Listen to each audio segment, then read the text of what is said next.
মানুষদেরকে ধোঁকা দেয়, যারা গুদামজাত করে মানুষদেরকে ধোঁকা দেয়, যারা রমজান মাসের সুযোগটাকে ব্যবহার করে মানুষদেরকে ধোঁকা দেয়, তারা কার দলের অন্তর্ভুক্ত না? নবীর উম্মতের দলের অন্তর্ভুক্ত না। তারা রমজান মাস আসার 1-2 মাস আগ থেকেই তারা গুদামজাত, কোন বস্তুটাকে রমজান মাস পর্যন্ত রেখে বেশি মূল্যে বিক্রি করা যায় তারা গুদামজাত করে না? তারা গুদামজাত নিয়ে ব্যস্ত।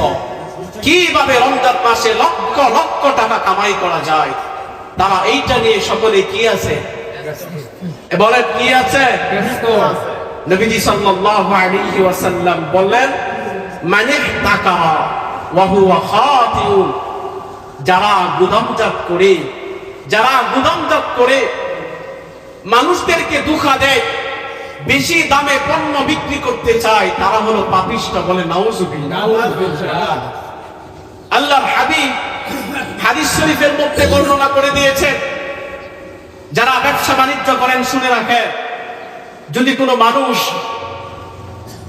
কোনো মানুষ পণ্যগুলোকে 40 দিন পর্যন্ত গুদামজাত করে রাখে বেশি দামে বিক্রি করার জন্য, আল্লাহ রাব্বুল আলামিনের রহমত থেকে সেই বান্দা বরখাস্ত হয়ে যায়। বলি নাউজুবিল্লাহ।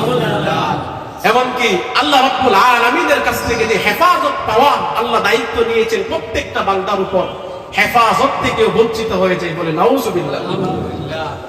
গুদামজাত করা যাবে না, মানুষদেরকে ধোঁকা দেওয়া যাবে না।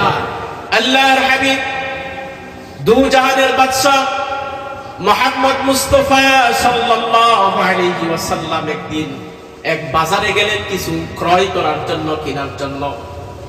যাওয়ার পরে দেখেন একজন ব্যক্তি খেজুর বিক্রি করতেছে, খেজুর। নবীজি সাল্লাল্লাহু আলাইহি ওয়াসাল্লাম তিনার হাত মোবারক এই খেজুরের বস্তার ভিতরে হাতটা ঢুকিয়ে দিলেন। দেখেন উপরে শুকনা খেজুর, ভিতরে ভিজা খেজুর। নবীজি সাল্লাল্লাহু আলাইহি ওয়াসাল্লাম বলেন, মান গাশানা ফালাইসা মিন্না, শুনে রাখো, যারা মানুষদেরকে ধোঁকা দেয় তারা আমার উম্মতের অন্তর্ভুক্ত না। বলে নাউজুবিল্লাহ।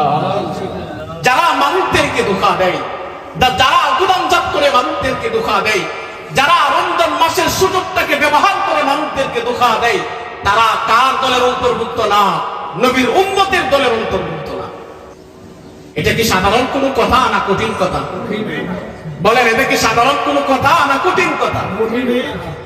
প্রিয় ভাইয়েরা আমার, আমরা রমজান মাসের সুযোগটাকে ব্যবহার করে আমরা বেশি লাভবান, লক্ষ কোটি কোটি টাকার মালিক হওয়ার চিন্তা ভাবনা করব না।